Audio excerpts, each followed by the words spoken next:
praktiliselt täpselt 10 aastat tagasi avanes siinsamas muuseumis näitus Kaamos, kus ma siis esimest korda esitlesin oma kollektsiooni Magada tahaks ehk Longing for Sleep.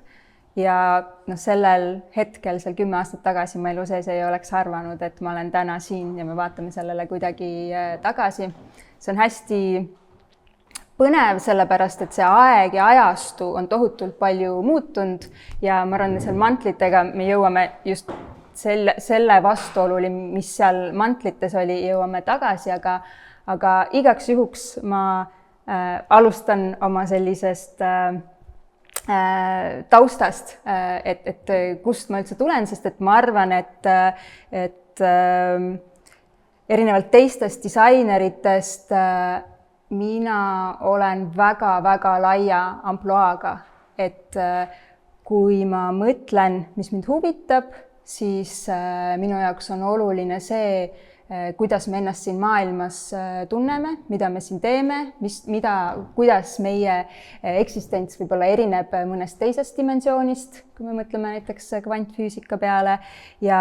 seetõttu on mulle oluline, ma vaatlen kogu aeg suhet keha ja ruumi vahel, et kuidas me ennast siin tunneme ja minu jaoks rõivad on esimene ruum ja sellest edasi tulevad interjöörid ja selline laiem ruum ja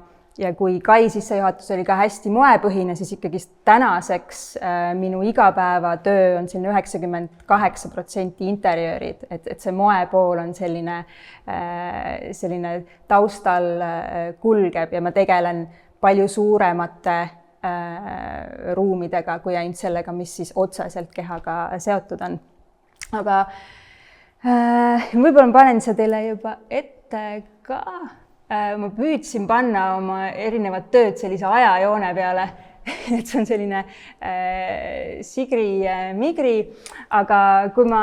olin hästi väike ja teil väiksest peale, mul on meeldinud asju teha kätega. Mul olid hästi toredad vanatädid, kes mind õpetasid kuduma, õmblema, tikkima. Koolis ma tegin kõige keerulisemaid asju ja 8. klassis oli mul selline üks, tõesti võin öelda, märgiline päev, kus mu pinginaaber tuli kooli ise tehtud teksaseelikuga. Mina ütlesin, et davai, ta on täpselt samasugust ja siis peale kooli me läksime poodi, ma ostsin kanga, minu ristiema on konstruktor, ma sain temalt lõiked ja tõesti sellest hetkest saati ma õmblesin kõik oma riided ise. Ja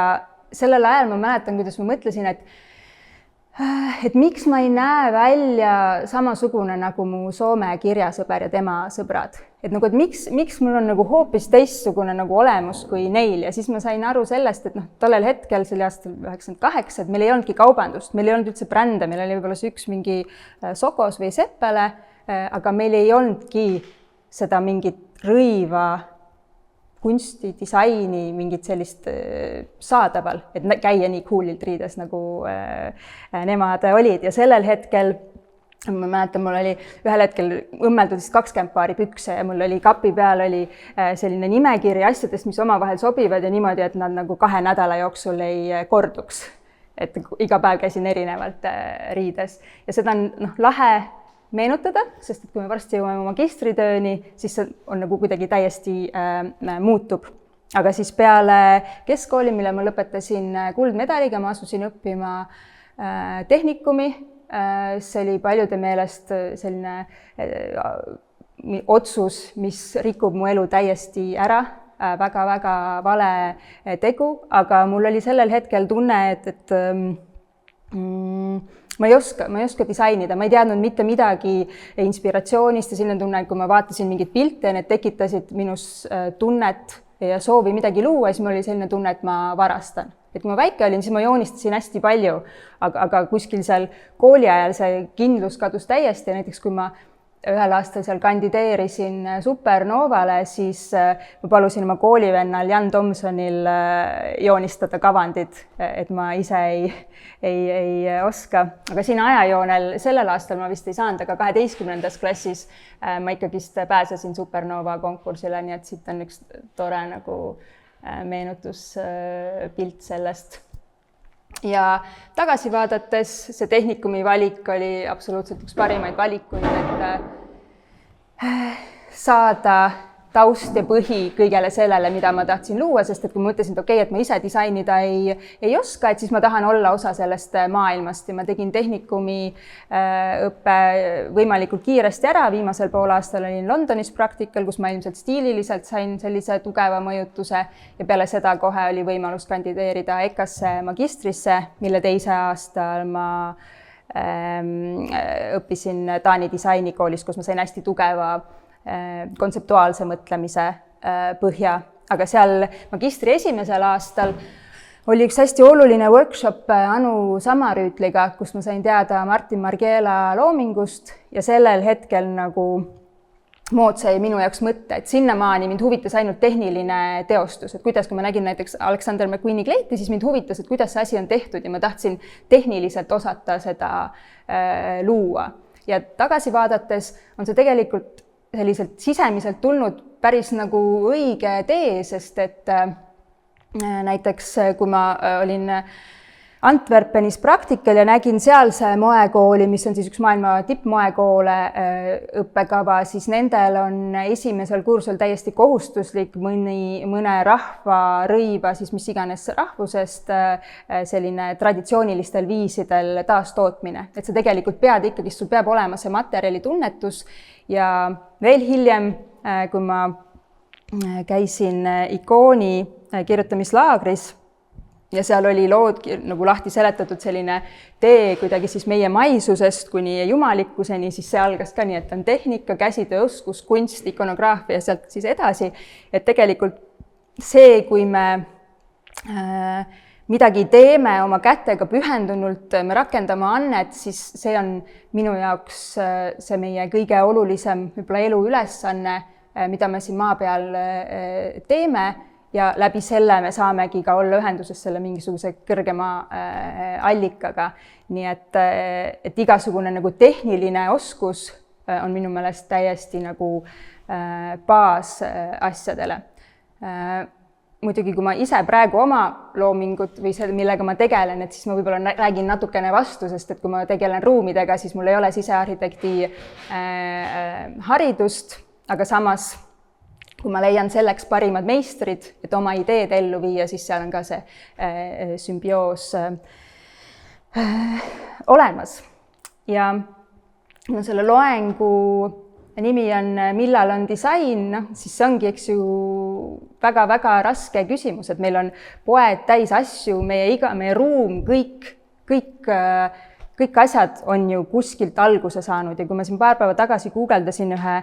programmi kohta, siis see tutvustus ütles, et selle programmiga sa saad teha kogu seda protsessi, mille on läbi teinud kõik sinu ümber olevad asjad. Ja tegelikult me mõtleme siis see iga laud, iga see juhe, projektor, mis iganes asi, keegi on selle välja mõelnud, kavandanud, disaininud, tootnud, ära müünud. Et iga asi meie ümbert on, aga siis on küsimus, et kas see iga asi on disain, et kui ma lähen sellisesse mingisse Hiina, ma ei tea, mis jublakaid täis poodi on ju, et kas see siis kõik on disain. Samas, eks ju, keegi on mõelnud selle mingi roosa plastikpalli välja nagu. Et aga seal on miks või et need on nagu nii põnevad küsimused ja kui meil ka on, eks ju, siin kohalikul turul väga mitmeid erinevaid disainipoode, siis võib-olla tundub ka, et kas siis mõned on nagu, ma ei tea, paremad või kehvemad, et jälle jube raske küsimus. Et ma arvan, et see, et kui teha lihtsalt midagi kellegi teise järgi, et see kindlasti ei ole disain, aga kui ma nagu, väga raske. Ühel hetkel ma olen aru saanud, et lõpuks vahet ei ole, las inimesed teevad seda, mis neile meeldib ja peaasi, et nad on ise rahul, aga disaineritena, eriti tänases maailmas, ma arvan, meil on nagu hästi-hästi kriitiline kogu aeg küsida, et kas see, mida ma teen, kas seda on päriselt nagu vaja. Ja sellepärast olen mina ka liikunud sellest moemaailmast interjööride poole, sest et kollektsioonidega on see, et sa kogu aeg lood neid õhku, sa loodad, et sisseostjad, kas talle meeldib, mis ta tahab ja kuidagi kaotad oma võib-olla mingi keskme ära, mida sa tegelikult tahad, sest et neil on oma läbimüügi numbrite ja kujutluste ja ka soov võib-olla olla disainer, selle taustal minu looming läheb nagu kuskil võib-olla kaotsi. Nii et kui me loon interjööri, siis see on tellimustöö, seda on kindlalt vaja ja sellest saab osa hästi-hästi palju rohkem inimesi kui ühest kollektsioonist, mis lihtsalt ekraani peal nagu läbi klikitakse, et minu jaoks on just hästi oluline nagu see tähendus ja et see panus, mis ma nagu panen maailmasse, et siis see tõesti nagu kannaks ja seal oleks, sellest saaksid inimesed rohkem osa.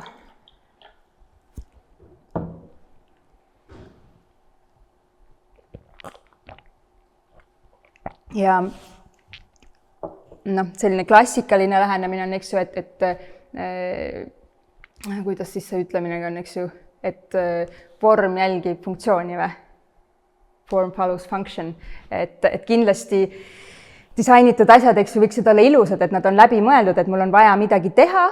ja siis ma annan selle ilusa vormi. Samas moemaailmas meil on mingid maailma kõige koledamad tossud, eks ju. Et see on, noh, jälle, et kas siis see disain peab ilus olema, aga kindlasti peaks disain olema funktsionaalne. Samas ma usun, et kõik te olete mõne Itaalia disainvalamu all sellist mängu mänginud või noh, segisti, eks ju, et kas sealt tuleb vesi või kus see vesi tuleb, on ju. Et jällegi, noh, nii palju nagu konks on, et kus sa siis selle näpu peale paned. Et mina jälle mõtlen, et võib-olla on see osa, mis on just selles pühendumuses, et kui palju ma sinna seda pühendumist sisse panen, et kui näiteks on projektijuht, kes mõtleb, et okei, davai, praegu on siin vaja turule mingit sellist asja, otsib need inimesed, kes selle kokku paneb, et siis on nagu minu jaoks võib-olla nagu induktsioonpliit või, et mis nagu hästi kiiresti nagu kütab selle asja üles, samas see jahtub kiiresti maha ka, aga kui sa kütad pliiti, ootad, kuni see läheb soojaks, seal toit küpseb, et siis seal on nagu mingisugune tunne ja emotsioon. Võib-olla see arvamus on vale, aga minu jaoks minu meelest see tähendus ja tunne on nagu tänapäeva maailmas hästi-hästi oluline, et ikkagi see küsimus, et miks ma seda teen ja kas seda on nagu vajalik teha. Ja loomulikult mingisuguses motivatsioonihetkes on see, et kui minu tegevus on vajalik kas või ühele inimesele, et siis see on juba, eks ju, piisav. Aga kui me mõtleme maailma ressurssi ja me kogu aeg toodame nagu juurde midagi, et siis mulle tundub, et kuskil tuleb ikkagist mingi piir ette ja ma olen siin sellised utoopilisi mõtteid mõlgutanud, et äkki meil tulevikus on selline nagu tähenduse indeks, et kui oluline see asi maailmale on, et kas see nagu läbib selle mingisuguse kriitika piiri ja kas see pääseb sellest läbi, et sa saad seda maailma luua. Või siis näiteks, et meil on nii nagu vanasti olid talongid, on ju, et sa saadki aastas, ma ei tea, 2 seelikut ja 1 kleidi ja 2 paari pükse, et see mass, mis meil asju maailmas on nagu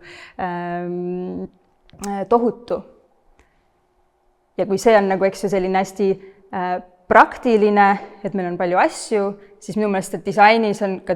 selline teine külg, et kuidas me üldse sellest räägime, et mis asi see nagu on. Näiteks mul oli see kogemus, et kui ma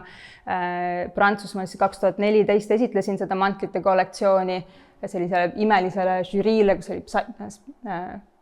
Spike Jonze, Chloe Sevigny ja maailma sellised tippinimesed ja ma tundsin, et ma olin nagu selline maalt ja hobusega, sest et ma lihtsalt rääkisin hästi siiralt. Mul on selline mõte ja siis on selline tunne ja nagu nii ja siis, kui ma kuulasin oma neid kaasvõistlejaid, siis nende see keel oli hoopis teistsugune. See oli hästi-hästi keeruline, mingi juxtapositioning ja vastu ja maskuliinsus ja feminiinsus ja hästi-hästi selliselt keeruliselt, mida ma, eks ju, või noh, ja märkab sellistes kunstitekstides, kus kunstiteostest räägitakse hästi keeruliselt ja see tekstide kirjutamine on nagu täiesti omaette kunst, aga mulle tundub, et nii disainist või millest iganes me ei räägi, siis tegelikult sellele küsimusele, miks, võiks olla nagu hästi-hästi lihtne vastus. Et kui see on mingisugune ühiskonnakriitiline, et siis, et mind ajab lihtsalt vihane, kui kellelegi tehakse liiga, et mind ärritab see, kui asjad on ebaausad või mulle nii tohutult meeldib see mingisugune asi ja ma tahan seda teistega jagada. Et ma just hiljuti lugesin sellist raamatut nagu On Beauty and Being Just ehk siis ilust ja nagu õiglane olemisest ja seal siis autor püstitas sellise teooria, et ilus keskkond aitab meil teha paremaid otsuseid ja ilu on see, mida me tahame kogu aeg nagu jagada ja paljundada ja seda on, eks ju, kunstnikud juba ammustest aegadest, eks ju, teinud, et kui me näeme midagi ilusat, siis nad tahavad seda maailmale edasi anda. Nii et siis disain läheb sellega nagu kokku, et kui meil on nagu see funktsioon ja tahaks sellele seda ilu anda, siis me jagame seda. Et mingisugused elemendid tekitavad meis seda loometunnet ja tegelikult mis iganes ametis, kõik on tegelikult kogu aeg loojad ja disainerid. Ma ei tea, disainime ka oma päeva, eks ju. Et siis see disain on nagu igal pool meie ümber, aga lõpuks me ikkagist nagu ei oska öelda, et mis asi see disain on. Et võib-olla ta siis on nagu selline vuuk telliste vahel, mis hoiab kogu seda meie asja koos, sest et tõesti, kui te mis iganes asjade kodus ei vaata, siis see asi on disainitud.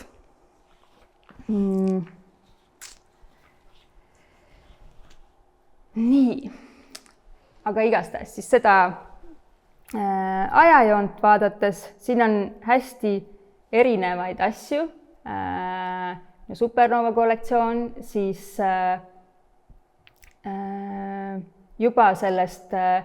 keskkooli aegsest või varasemast nimekirjast, mis mul seal kapis oli ja sellisest keelest ja sõnumite väljendamisest nagu inspireeritud siis oli lihtsalt T-särkide seeria, kus ma T-särkide peale trükkisin sellised natuke keerulised laused, et näiteks siin on, et turbulents võib rivist välja lüüa, et ma kasutasin nagu võõrsõna ja siis mingisugust eestikeelset väljendit selleks, et inimesed peaksid süvenema sellesse, mis su bluusi peale kirjutatud on. Sest et tihtipeale inimesed kannavad ja on jällegi kuskil disainerid, eks ju, kes loovad täiesti mingisuguse vigase tekstiga särki ja inimesed muudkui rõõmuga kannavad seda, et siis see oli nagu selline esimene mingi protest sellises moemaailmas. Ja sealt edasi tulebki minu lõputöö luumine.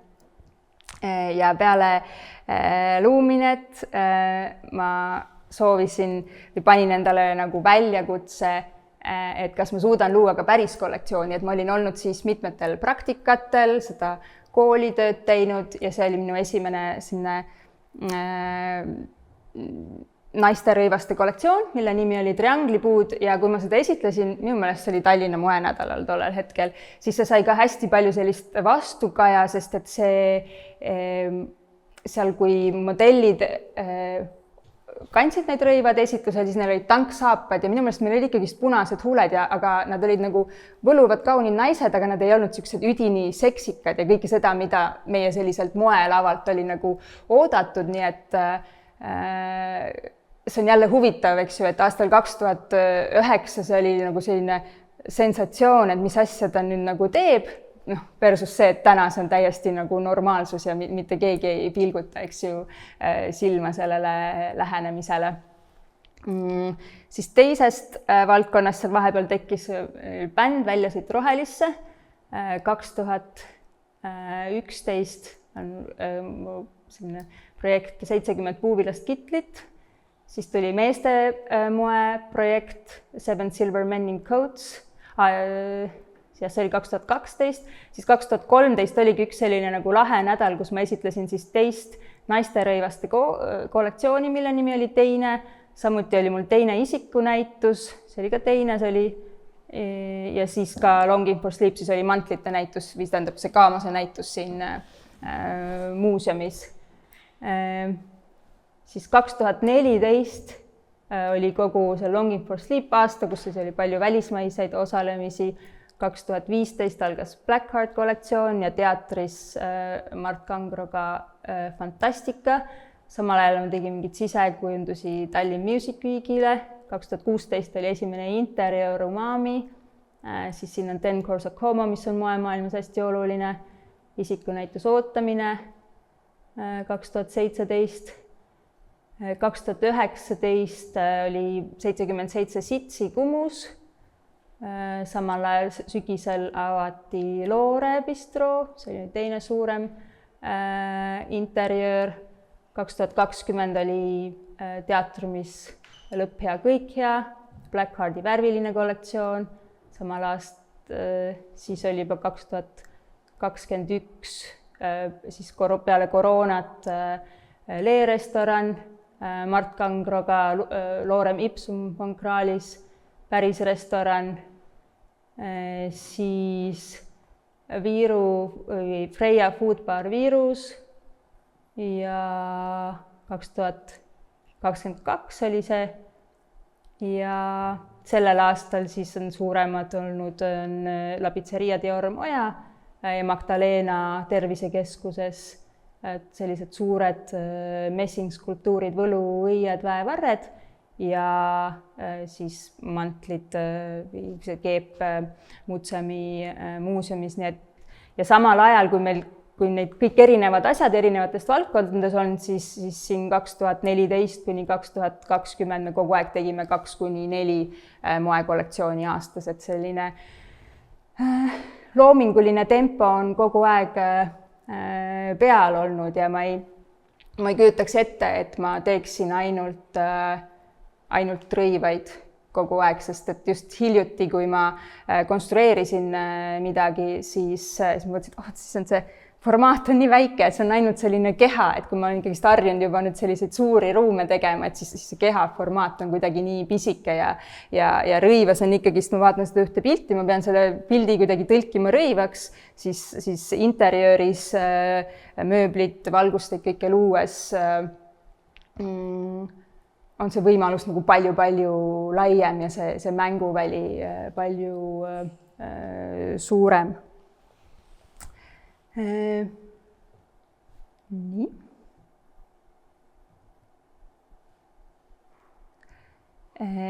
Ja sellest lõputööst rääkides, et ma püüangi välja tuua paar sellist võib-olla nagu olulisemat projekti, kuigi nad kõik mulle meeldivad väga ja kui mult on küsitud, et kas on mingid sellised, millega ma üldse rahul ei ole, siis võib-olla ma nagu suudan välja mõelda nagu 2 asja, mis on nagu läinud kuidagi niimoodi, et mille üle ma pole väga nagu ei innusta või kannusta ennast seda portfooliosse lisama. Aga see lõputöö luumine oli siis inspireeritud kvantfüüsikast ja sellest võimalusest, et meid ümbritsevad ka teised dimensioonid. Ja see oli, lõputöö ise oli kontseptuaalsest moest, kus ma käsitlesin Margielat, Hussein Jalani ja Victoria Rolfi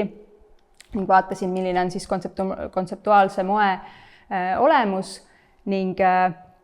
kust mul üldse see tõukus oligi siis see, et selleks hetkeks, kui ma seal 8. klassis olin, hästi vaatasin, mis need rõivad ja kuidas on, siis mul oli nagu nii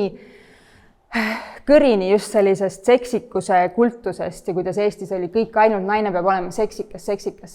ja kui ma siis Taanis elasin, siis seal kuidagi, ma ei tea, nii see minapildi kui ka üldine vaade tervenes hästi palju, sest et seal olid naised kuidagi palju loomulikumad ja ilmselt ka see, kuhu me täna oleme siin oma ühiskonnaga jõudnud, et ei pea olema mingisuguses formaadis selleks, et olla kaunis naine. Ja ma igastahes siis selle kollektsiooni idee oli selles, et see on kujutluspilt kehast sellises dimensioonis kus on nähtav ainult sisemine valgus. Et kuskil, kui me oleksime sellises dimensioonis, kus me oleme meie ise, aga särab ja räägib ainult meie sisemine valgus. Ja selle jaoks ma kasutasin sellist optilist kangast, mille kasutamise jaoks ma pidin sõitma Itaaliasse Prato tehasesse. Et sellel ajal oli see veel itaallaste linn, tänaseks ta on täiesti Hiina linn, sest need tehaste töölised on vahetunud. Ja see oli ka selline hästi põnev kogemus, et mitte keegi inglise keelt ei rääkinud ja mul oli muidugi ammu juba ära lahendatud, kuidas ma neid kimpe pean köitma ja kuidas teha, aga see firma ei müünud mulle seda kangast enne, kui ma ei olnud seal nagu koha peal väljaõppel käinud. Ja siis, kui ma sinna bussiga kuidagi läksin, püüdsin seletada, kuhu ma tahan nagu saada, siis ühel hetkel bussijuht lihtsalt tegi ukse lahti ja ütles, et siit 2 kilomeetrit. Ja seal ma mäletan, et seal on tööstushooned, mingi eeslid, sidrunipuud vaheldumisi ja siis olid sellised hästi-hästi suured mingid nagu kandilised mingid, need ei olnud hunnikud, eks nad olid nagu kuubikud. Siis tundsin, et nad olid nagu värvide järgi jaotatud, see on, mis asjad need on, aga seal võis ära tunda, et okei, et nad on nagu mingid riided. Ja ma arvan, et see oli mu esimene kokkupuude sellise nagu ära visatud rõivastega, et ilmselt see, mis eks ju tänapäeval niimoodi meeletute massidena jõuab kuskile Aafrikasse, aga ma mäletan seda, et sellel hetkel ma polnud niisuguse asjaga üldse kokku puutunud, eks ju, oma taustana veel tulles sealt, et ma olen lapsena jube palju humanitaarabi ja rõivaid kandnud, üldse ei tahtnud nende vanade asjadega midagi nagu tegemist teha. Et siis vaatad, et okei, et lihtsalt niimoodi nagu visatakse rõivaid ära, et see oli huvitav kogemus. Ja seda tööd ma esitlesin veel Hollandis ühel hästi lahedal kunst- ja elektroonika festivalil ja ka Lee Edelkort, kes on selline hästi tunnustatud trendi ennustaja ja teoreetik, valis selle töö siis tolle aasta lõpu tööde näitusele Euroopas. Ja sellest lõputööst edasiarendus paar aastat tagasi tegin ma sellise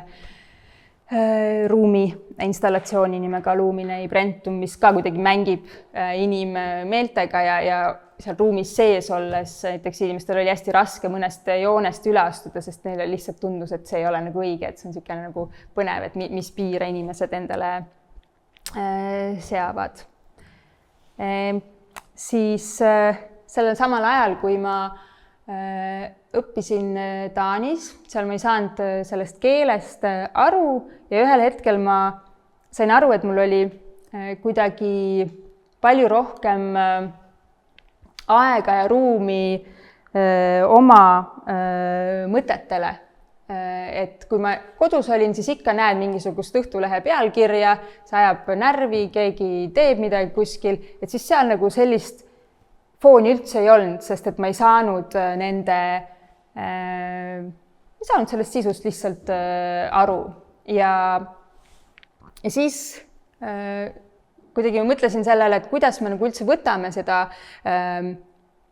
ühiskonna mingisugust meediamüra endasse, et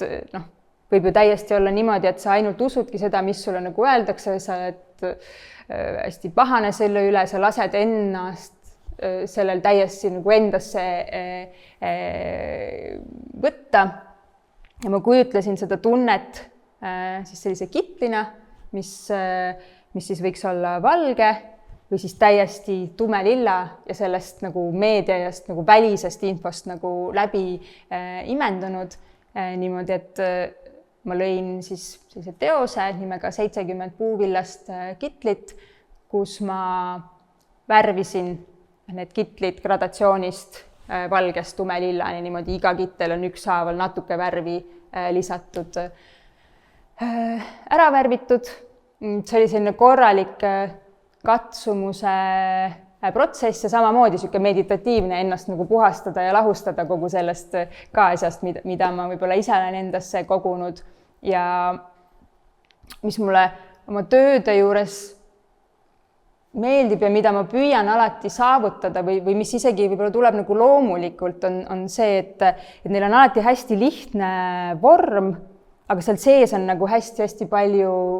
sõnumit, et see on nagu selline raamat, mida sa loed, et muidugi võib peale vaadata, lihtsalt mingid kitlid, okei, on ju, ja ma mäletan täpselt seesama, kui see esitlus oli,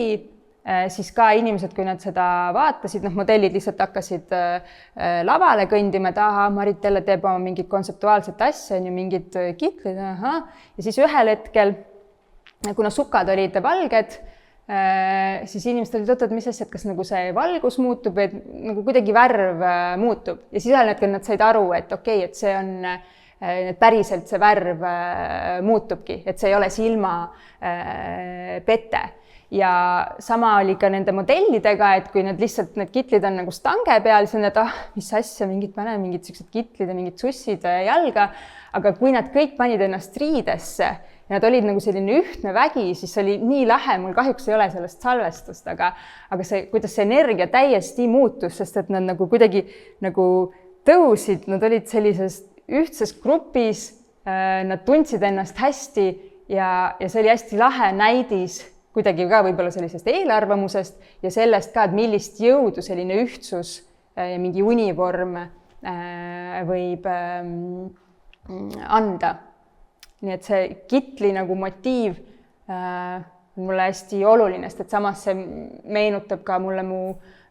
vanaema ja selle juurde me tuleme veel tagasi. Ja seda kollektsiooni ma esitlesin ka BioWest festivalil New Yorgis ja me tegime tänava peal performance'it ja siis seal oli ka hästi lahe, et kui inimesed tulid juurde, küsima, mis asi see on ja kui mul oli nendele rääkida see lugu, siis nad olid nagu täiesti üllatunud, et vau, et sellel asjal on mingisugune mõte, et see ei ole ka nagu lihtsalt selline, et tahtsin asjad ära värvida ja on nagu sihuke lahe efekt. Ja seesama kollektsioon või teos on siis olnud ka esil siin samas ruumis ja me tegime sellist rakenduskunsti triennaali avaüritus, kus siis läbi maja toimus see performance ja enne päev otsa me filmisime seda ja ma pean tunnistama, et ma ei ole siiamaani seda, see oli aastal 2012, ma ei ole siiamaani neid videosid vaadanud, sest et ma lihtsalt ei ole julgenud, aga et äkki ühel päeval tuleb üks monteerija, kes need nagu kokku monteerib, sest et tegelikult see on väga-väga lahe mälestus. Ja siit on siis nagu näha see väljavõte, ma ei tea, igast umbes 10. kitlist. Siis selline mõtteline järg nendele kitlitele oli teos 77 sitsi, mis oli hästi otseselt inspireeritud minu vanaemast ja ühest lapsepõlve mälestusest sellest, kuidas me koos tegime heina hobureha peal ja siis mina istusin tema põlve peal ja ta kogu aeg, eks ju, nagu tõmbas seda kitli hõlma kinni. Ja minu meelest see lihtsalt on nagu nii äge, eriti tänases päevas, kuidas sa oled töönaine ja sa oled seal hobureha peal ja sa oled kitliga. See ei ole mingite dressipükstega või kuidagi selliselt, et see on nagu selline see nõukogude naise nagu see vägi on seal nii sees ja kuna ma olin varasemalt oma seda EKA kursust juhendades puutunud kokku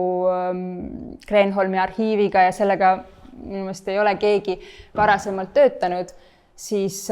ma soovisin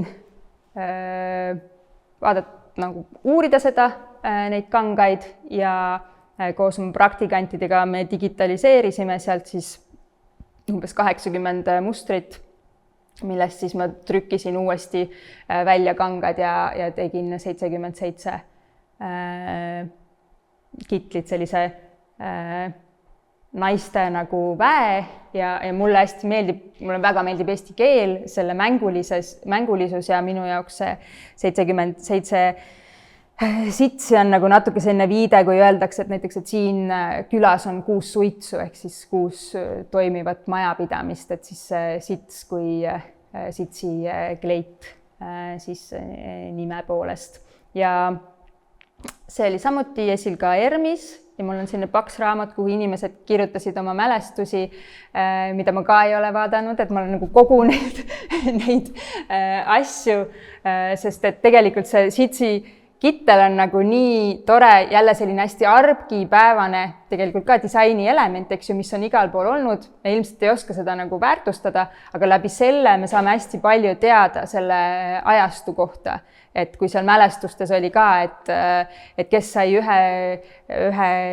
kitli, 2 paari kummikindaid ja 1 kummikud või et mingid sellised olmelised asjad, mida ma arvan, me isegi ei oska nagu kirja panna, aga mida nagu võiks teada, sest et see ilmselt ei kordu enam tulevikus suure tõenäosusega. Ja siis iga sinna samasse sellesse raamatusse, kui inimesed, kui nad tundsid endal nagu mustreid ära, siis nad kirjutasidki oma lugusid. Ja siis see mantlite kollektsioon tekitas sellel 2013. aastal parajasti ka furoori ja eks ta tekitab siiamaani ja meil tegelikult nüüd selle 10 aasta jooksul on 2 korda selliseks täielikuks viraalseks projektiks läinud. Esimesel korral ta jõudis läbi selliste erinevate venekeelsete kanalite kuni Kasahstani Forbesini ja eelmise aasta minu meelest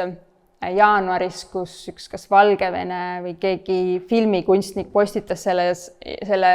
pildi ja mulle tundub, et ta pigem postitas selle irooniliselt, aga sellele järgnes tohutu jagamine, nii et lõpuks ta ise arvas ka, et ta peaks meilt mingisugust tasu saama selle eest, et ta seda nagu ei jaganud. Et selle seeria idee siis oli selles, et kui seal on hästi mitmed lülid ja minu looming tihtipeale tuleb kokku erinevatest pusletükkidest, sest et ma märkan midagi, see jääb mul kuskil kummitama ja ma alati usun, et kõik ideed on meil siin õhus meie juures ringlemas ja kui meil on nagu olemas selline või kokku kogutud teatud komplekt mingisuguseid kogemusi, siis mingisugune idee saab meie juurde tulla. Kui kellegi teiselt satub sama komplekt, siis see idee võib tema juurde minna, nii et sellepärast ma arvan, et on põhjendatud see, miks näiteks 2,5 maakera inimesed mõtlevad täpselt ühte sama asja. Ja nende tekkidega siis oli nii, et ma kolisin oma uude koju, kus mul oli võimalik saada terve korter sellise vana sisustusega või see visatakse kõik välja, aga seal olid paar mööblieset, mis mulle meeldisid ja 2 rohelist vana tekki. Sellel hetkel mul oli ikka trauma sellest, et ma ei taha mingit taaskasutust, ma olen nii palju seda humanitaarabi lapsena kandnud, mind mitte midagi ei taha teha, aga samas need olid nagu ägedad ja ma vaatasin, et see on nagu lahe tekstiil, et tekina ma seda kasutada ei taha, aga no vaatame. Ja siis, kui Tanel Veenre kutsus mind Kaamose näitusele, mis siis Kaamos, eks ju, meie kõigi jaoks on pigem nagu negatiivne ja tume aeg, siis ma ei tahtnud väljendada seda tunnet ja nagu võimendada seda negatiivsust, vaid väljendada just seda tunnet, mis mul sellel ajal on, sest et siis ma elasin veel ema juures, meil on seal ahju küte ja kui sa siis keset seal mingi -20 üles ärkad, siis on ikkagi tahaks nagu kogu aeg teki sees uneleda. Nii et siis ja lisaks olin ma keskkoolis lugenud Tšehhovi novelli Magada tahaks, kus on üks varka, kes hoiab oma isanda last, kes kogu aeg karjub ja ta tõesti kogu aeg unistab, et saaks magada ja see laps ei karjuks. Nii et see magada tahaks oli kogu aeg kuklas, tekid ja see soov külmal talve ajal lihtsalt uneleda. Nii et nendest kombinatsioonidest siis ma lõin kokku mantli ja samal ajal, kui ma mõtlen, et ma seal lihtsalt teki sees unelen, siis tegelikult mul on selline südametunnistus kõrvas, mis ütleb, et sa pead üles tõusma, kui sa midagi tahad ära teha. Nii et siis selle kriipiva südametunnistuse, mis on nagu liivatera külje all või nagu hernetera kuskil madratsi kuhja all, mis uinuda ei lase, siis ma tõlkisin selle sellisteks sillerdavateks tikanditeks mantlite sees ja minu jaoks oli hästi oluline see, et need tikandid oleksid just selline sisemaailma tikandid mulle endale ja meil läks päris kaua aega veenmaks sisseostjad, et jah, et see on siin sees, aga loomulikult inimesed tahtsid seda kanda ka nagu teistpidi, et see on väljaspool, nii et see oli minule hästi nagu suureks sisemiseks ületuseks, et tänaseks mantleid saab kahtepidi kanda, et sa saad ka selle sära välja poole keerata. Ja mäletan, et kui ma tegin oma magistritööd, siis ma lugesin just sealsama Viktor Rolf on osalenud seal Heeri moefestivalil ja konkursil, siis ma tundsin, et kui sinna kandideerida, siis kas nende mantlitega või mitte kunagi. Ja mul läks õnneks, et need said valitud, nad said rahvusvaheliselt väga-väga head tähelepanu ja sooja vastuvõttu versus siis sellele, mis siin võib-olla kodus oli, et oli ka väga selline lahe vastu võtta, aga samas oli ka neid, kes kuskil näitusel käisid näpuga otsimas, et kus need koiaugud on ja kuidas ikka seda tekki niimoodi saab nüüd nagu kasutada, eks ju, et see on jälle selline huvitav, et kuidas me ei suuda mingisugusest stampasjast, et kui see on nagu tekk, siis ei suuda seda võtta, et aga tegelikult see on tekstiil, see tuleb rullist täpselt samamoodi nagu mis iganes tekstiil, et seda võiks ka kuidagi käsitleda materjalina ja mul on kahju, et ma ei salvestanud toona või siis ka, kui nad on viraalseks läinud YouTube'ist videosid, kus keegi viskab selle 2-rublase teki endale selga ja siis seal on, et ja nüüd on 2000 eurone mantel, on ju, et siin on jälle see küsimus, et muidugi igaüks võib õmmelda, teha endale neid, aga minu jaoks on oluline, et sellel mantlil on oma lugu, miks ta just selline on ja seda lugu nagu keegi teine oma mantlile enam panna ei saa, sest et temal ilmselt ei ole sellist kogemust nagu minul oma novelli ja külma kodu ja kaamusega, eks ju, nii et selles suhtes on see nagu hästi lahe näide sellest, kuidas selline lokaalne või meie kohalik põhimõtteliselt probleem või mure, eks ju, et meil on siin nii pime, on tegelikult läbi selle tõlgenduse saanud millekski positiivseks ja kõnetab inimesi üle maailma, et me oleme ka kuulnud toredaid lugusid, eks ju, kuidas inimesed saavad New Yorgi tänaval tuttavaks, sest et keegi kannab seda mantlit, teine teab meid ja siis nad klikivad või saavad olla ühel lainel kohe. Ja terve see kollektsioon on meile, kuna ma teen seda oma ettevõtted koos oma vennaga pakkunud, hästi palju seikluseid ja toredaid lugusid. Nii et ma olen väga õnnelik, et läbi universumi see mõte minu juurde tuli ja vahel, kui mul on, kui tuleb seda kriitikat rohkem, siis ma mõtlen, et kui keegi teine siit meie samasugusest minevikust selle mõtte peale ei tulnud, et siis ma ei saa ka midagi teha selle vastu. Siis teatrid tükkidest rääkides, mis on ka hästi toredalt seotud sellise loomingu äärealadega, et kui me tegime Mart Kangroga lavastust Fantastika, siis ma lõin sinna sellise 8 kuupmeetrise vahukuubiku, mille arendasid välja teaduskeskuse meistrid, ma ei tea, kuidas neid nimetatakse. Ja kui nad seda lavastust tulid vaatama, siis nad olid täiesti hämmingus, et nemad ka olid kuidagi mänginud selle vahuga oma seal töökojas, aga see, mida tegid siis näitlejad ja lavastajad sellega lava peal, et see oli täielik maagia, et see oli nagu nii hea näidis sellest, kuidas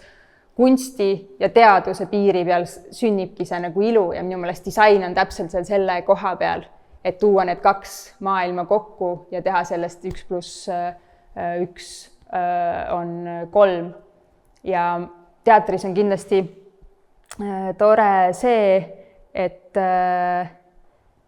seal on palju rohkem inimesi, et kui eriti moekollektsiooni tehes olin ma ikka väga palju üksi, ainult üksi, siis on hoopis teine tunne teha midagi suuremas kollektiivis ja sellepärast ma naudin ka täna interjööride loomist, sest et seal ikkagi need meeskonnad on palju suuremad ja ma ei ole ainult omaette ja üksi seal. Ja eriti tore selle projekti juures oli see, et näitlejad või siis õpilased õmblesid nii palju, kui nad sirgeid õmbluseid said teha, nad õmblesid need kostüümid ise, et nemad õppisid selle projekti juures just sellist näitleja, ütleme, et need asjad, mis jõuavad lõpuks lavale, et siis kuidas need tulevad, kuidas need rõivad saavad alguse, et nemad, eks ju, kannavad enda osa, aga sellises nagu meisterdamise osas said sellest osa. Ja kuna siin ka sellised heledad kangad, siis mul seal nende 70 puuvillase kitliga mul ununes rääkida, et mida kunagi kuskil kirja ei saa panna, aga mis oli hästi nagu lahe minu jaoks, oli see, et see kangas, kui ma seda kollektsiooni tegin, eks ju, siis see oli kuskil 2008–2011. Sellel hetkel Kreenholm läks just pankrotti ja nad müüsid oma vara niimoodi, et see kitlikangas on siis kootud, eks ju, veel Eestis, Kreenholmist ostetud kitsas 90 sentimeetrin kangas ja see värv, selline templi värv, see on vana orto värv niimoodi, et see naine, kes siis vist kunagi on saanud endale päranduseks või kuidagi need orto asjad, ma ei tea, kas tal neid siiamaani on, see töökoda või kelder, kus need asjad oli kuskil seal Maneeži tänaval Riigi arhiivi juures, kuskil maja keldris. Ma sain selle paki mingit vana templi värvi ja siis käsitsi värvisin neid, et minu jaoks nagu see iga lüli sellest tööst on nagu hästi oluline jälle, et ma ei ole kuskil lasknud seda kangast suvaliselt Indiast tuua, seda värvi kuskilt mujalt tuua, vaid need on nagu kõik meie enda Eestis toodetud asjad veel.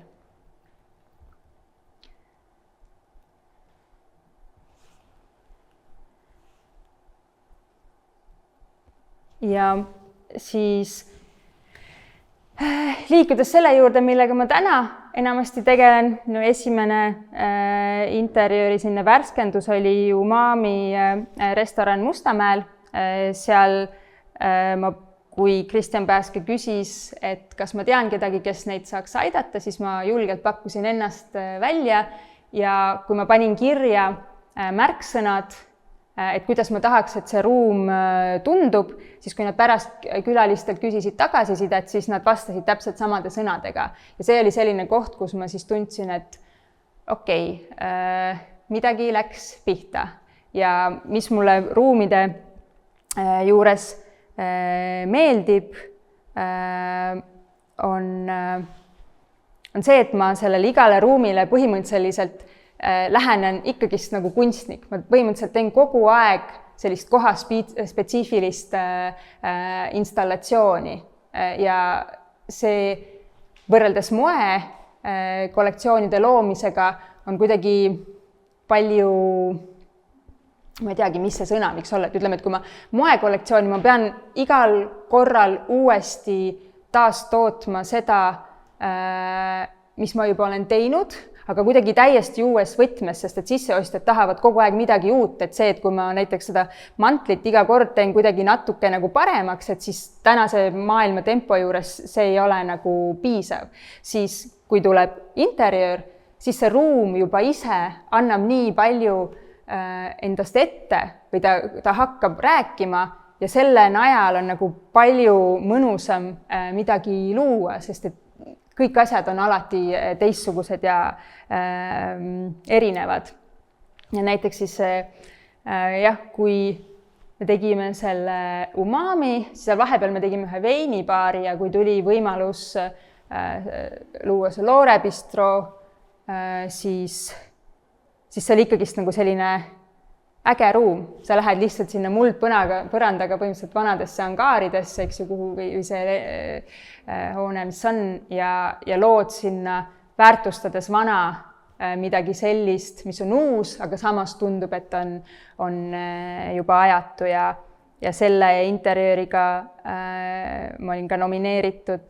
sisearhitektuuri aastapreemiatele, nii et see oli hästi selline tore vastuvõtt hoopis teise valdkonda.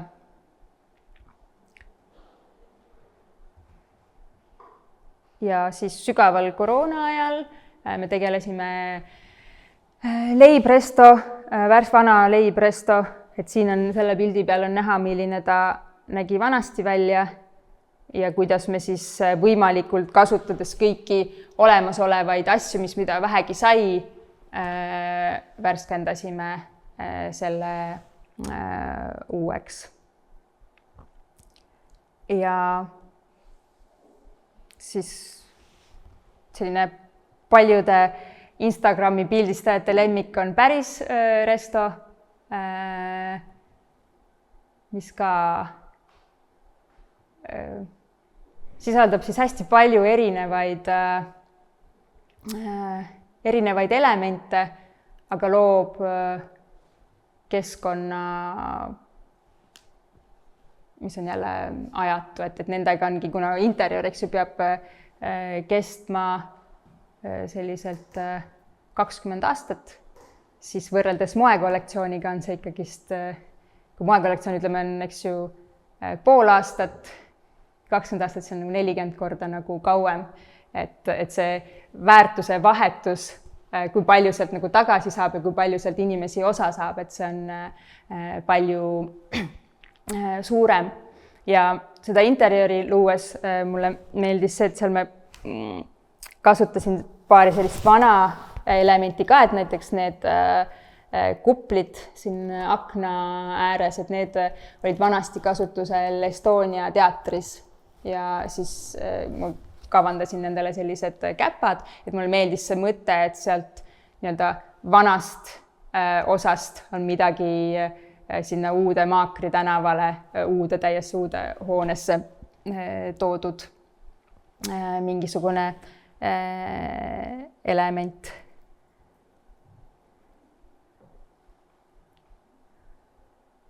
Ja siin ei ole nüüd hästi näha, aga siin on ka meie ateljee poolt tehtud Põhjala tehase lammutatud hoonest päästetud kuplid, mis mõjuvad sellises keskkonnas nagu väga värskelt ja ei oskaks üldse arvata, et need võiksid olla kuskilt nõuka kontorihoonest päästetud kuplid. Ja vahepeal meil oli Freia food bar ja kõige sellise viimatisem, tegelikult Ormi koht on veel, on siis seal Magdalena tervisekeskuses sellised üle elu suuruses messingusskulptuurid nimega Võlu, õied, väevarred, kus ma valisin välja 7 erinevat ravimtaime, mis katavad hästi laia ampluaa hädasid, mida need õied ravivad ja tõlgendasin neid siis sellises suure sellise lillekimbu vormis ja seal oli selliselt keskkonnadisainiliselt oli huvitav kogeda tagasisidet, kui keegi sealt töötaja möödus ja ütles, et ei tea, et kas haiglas või ütleme, see on tervisekeskus tänapäeval, et kas seal ikka peaks nii ilusad asjad olema. Ja siis mu vend tegi nalja, et järgmine kord teeme kirstuvad. Aga see on nii huvitav, et kuidas me mõtleme, et tegelikult, eks ju, loominguga me peakski seda ju head tunnet sisendama ja seda positiivsust, eks ju. Et aga vaateid võib olla väga erinevaid ja siis ma usungi, et loojatena me peame looma ilusamat keskkonda ja mina kindlasti olen selline kompromissitu ilu looja, et ilu tuleb kõige enne ja siis sellele ilule tuleb üks funktsionaalne vorm anda või kui seal on midagi funktsionaalset, siis seda tuleb hästi kaunilt teha, aga sellist ka mida iganes luues, mina tean, et ma ei ole selline kannatav looja või mingisugust kannatust ja raskust kuskile valav, et keegi teine sellega peaks tegelema. Ja interjööridest ongi siis kõige viimati avatud Ormoja pitseeria Vene tänaval, kus meil oli ka ülesandeks siis vana kohvikuruum transformeerida selliseks itaaliapäraseks pitseriaks, samamoodi võimalikult palju kasutades olemasolevat mööblit ja tekitades siis sellist, kuna neil terve teenindus ja see perekond seal on parajasti teatraalne, et kuidas siis ruum ka vastaks nende stiilile